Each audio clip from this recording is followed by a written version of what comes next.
All right, good morning, crew. So I'm out here at Pick and Pull, as you can see, out of breath, pulling this cart and whatnot. So I'm on my way to try to find this Mazda 6 I heard that was out here. I already know what the focuses are because I'm out here so much. But I did bring my stand today, so I won't have to hold the phone, which is great. But I'm on my way to go find that Mazda 6 so we can get started with that project. Stay tuned. Hey, young viral.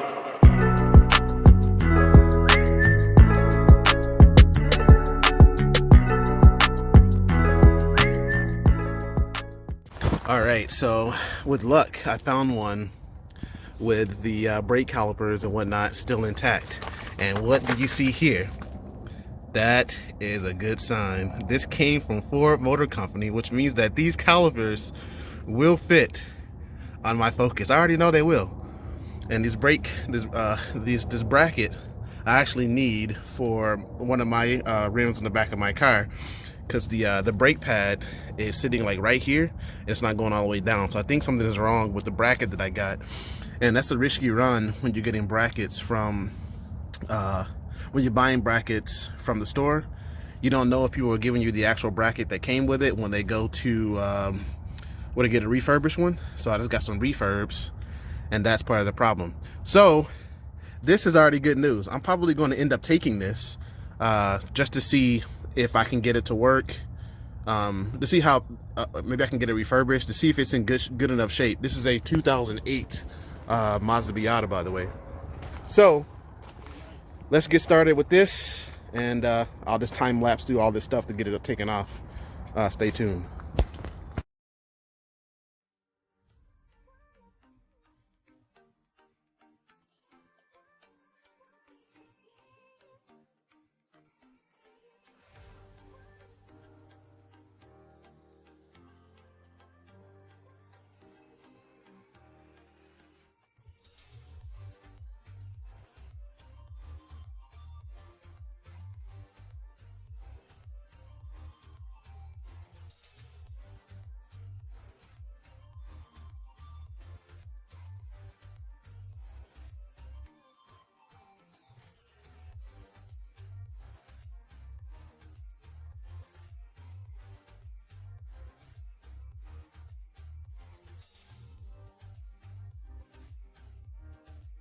So it looks like these this caliper is seized, so I'm gonna have to try to get this up off of here.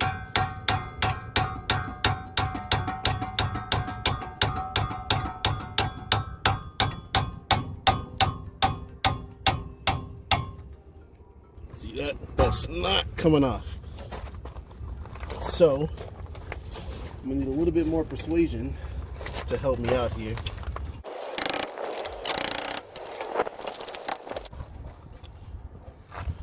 And I guess we can think about it here. What's the issue? The issue is the seize, right?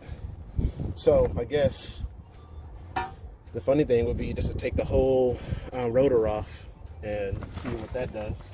Let's try that. So to do that, there are these little Phillips head bolts. You just unscrew those.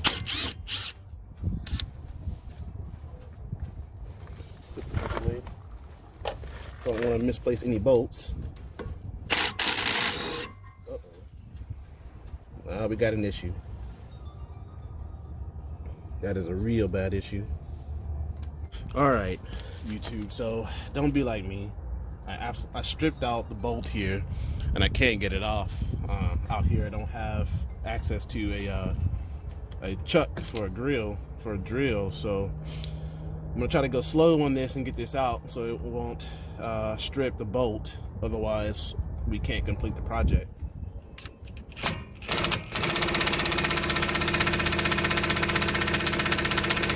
And these things are seized on here pretty good.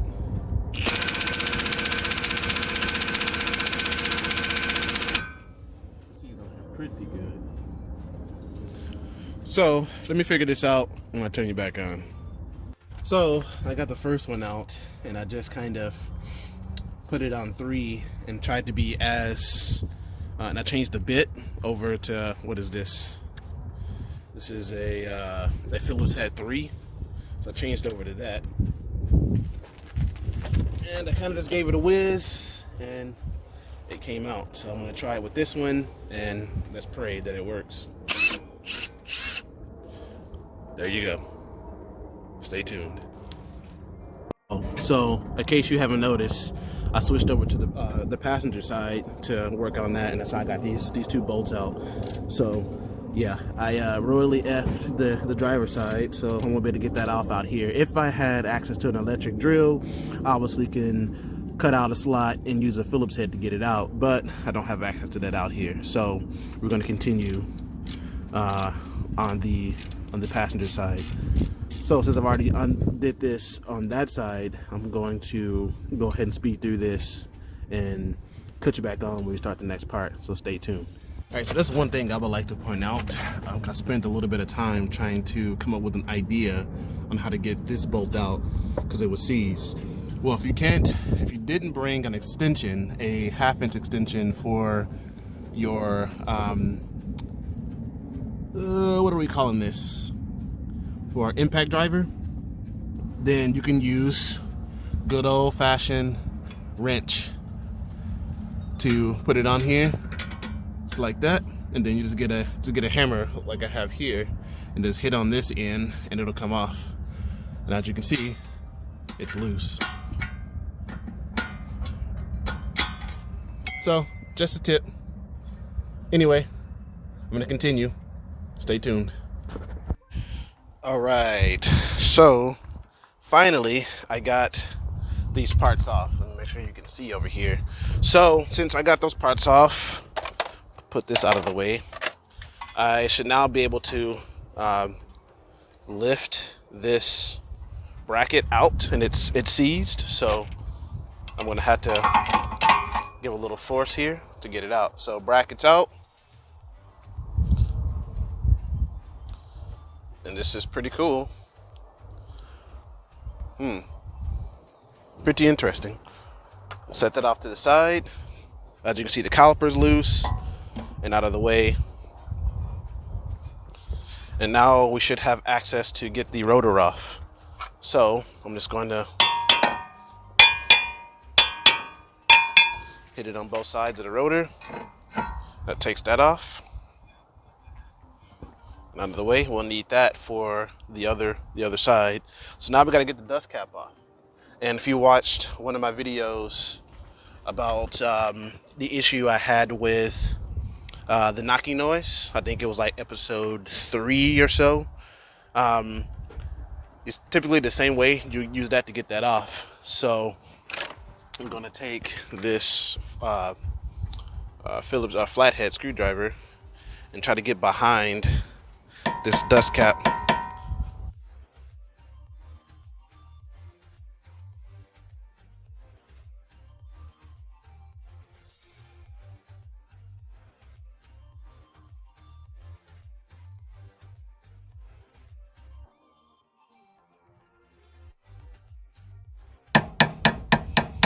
There we go.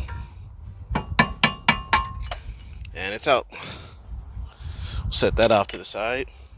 So now we got access to this bolt. I don't know if you can see it. Oh, yeah, you can.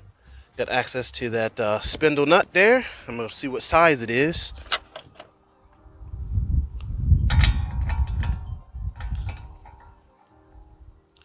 This is bigger than the 32? No way. This is bigger than the 32.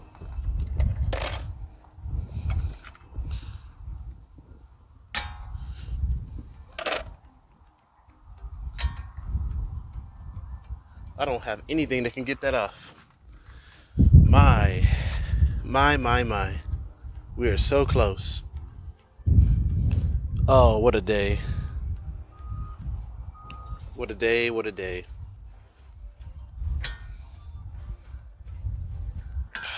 That is just annoying.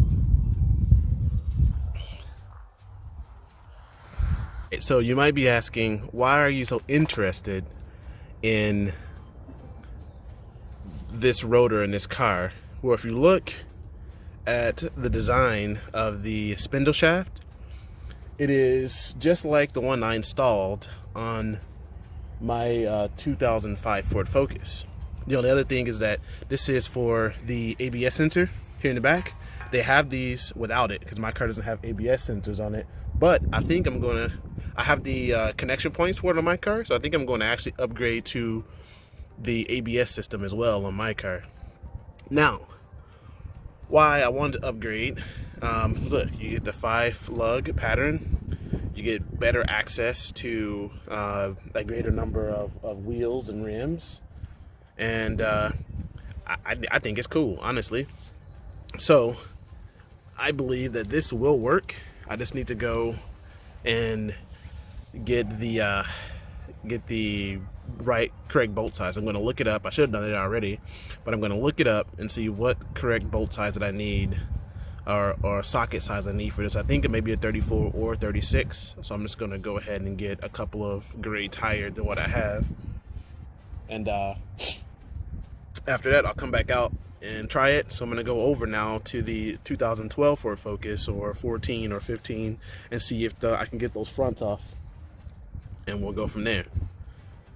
All right, well, stay tuned for the second part of this video, since I'll be stuck out from this due to not having the correct equipment. Stay tuned for that. Like, comment, subscribe. Let me know in the comment section if if you're intrigued by this. I definitely am, and the brake system is identical, completely identical. So stay tuned for that. Peace.